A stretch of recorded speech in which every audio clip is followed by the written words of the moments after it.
bivuze amaze iminsi ko hategekanywa ibikorwa bijanye no kugira ngo turabe uko urwaruka cyane cyane rwahejeje amashuri bova mu bukene, mbere si no rwaruka gusa rwahejeje amashuri nk'abarundi bose batari ku isoko y'akazi batariko barakora. Ibyo bitabo rero byashizwe ahabona muri uwo mwaka kugira ngo bifashe uwo ari we wese arabe ihangiro yofata kugira ngo ateze imbere ibijanye n'akazi mu rwaruka.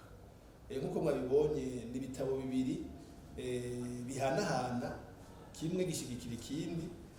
Icya mbere cerekana intumbero ku rwego rw'igihugu, intumbero twokwiha kugira ngo dushobore kuva mu bukene cyane cyane kurwaruka. Ico gitabo ni igitabo gishobora gukoreshwa nk'uko nabivuze ni ku rwego rw'igihugu, uwo ari we wese ari mu iterambere ry'igihugu na cyane cyane mu kuronsa akazi urwaruka arafise kwisunga ico gitabo kugira abone ati mbeje no ufasha iki kugira ngo urwaruka ruve mu bushomeri.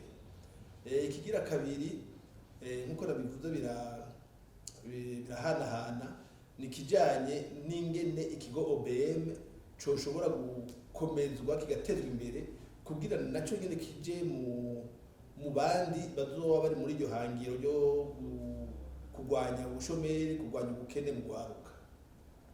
Yego, none bamwe n'abandi basabwa iki ko tubona abitabaye amanama ari abasanzwe ari amashirahamwe atandukanye, abaserukira inzego za leta, abandi nabo ugasanga n'abaserukira ry'amashirahamwe asanzwe afashanya n'Uburundi, mubasaba iki? Ego nkuko twabivuze ico gitabo bwa mbere na mbere cyarashizwe ahabona kiremezwa, hanyuma uno munsi kwari kugira ngo twereke abo dusangiye imirimo mu guteza imbere igihugu, twongere tuvyereke n'abafasha igihugu mu iterambere. Mwabonye yuko hariho abaserukira amashirahamwe mpuzamakungu twari kumwe, ni ukuvuga yuko inyuma y'iki kiganiro bose bagiye bumvise yuko basabwa gufasha kugira ngo cyane cyane urwaruka ruve mu bushomeri, hanyuma na cyane cyane mu kugwiza akazi gashobora gufasha urwaruka kugira ngo ntibasubire kuza barayerera mu mabarabara, ahubwo baje ku kivi nk'uko tubisabwa n'umukuru w'igihugu, nk'uko tubihimirizwa n'umukuru w'igihugu.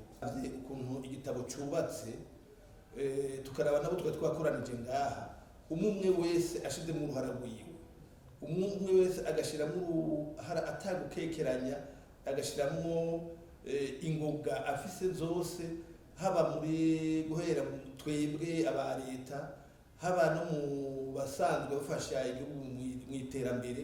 Uko twakoraniye ngaha umwe wese agashiramo ingufu, ahubwo ndetse hajya atwihaye ihangiro rito bijya bihumbi 545, nibaza yuko n'ukurenga vyorenga cyane mu gihe twese twokumva yuko duhamagariwe gufasha muri ico gikorwa.